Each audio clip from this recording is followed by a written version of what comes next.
இந்த நாளாக பல மக்களுடைய பல பகுதிகளிலே இருக்கக்கூடிய மக்களுடைய கோரிக்கை,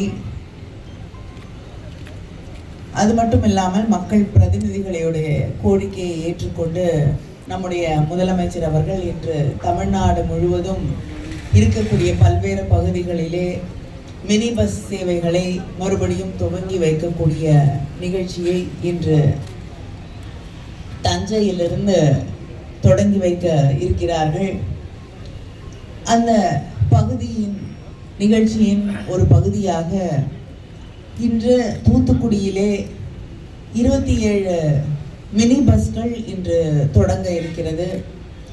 இன்று தொடங்கப்படக்கூடிய நம்முடைய மினி பஸ் சேவையின் வழியாக ஏறத்தாழ 544 கிலோமீட்டருக்கு மேல் இருக்கக்கூடிய பகுதிகளில் இருக்கக்கூடிய மக்கள் பயனடையக்கூடிய விதமாக இந்த மினி பஸ் சேவைகள் இன்று தொடங்கப்பட்டிருக்கிறது.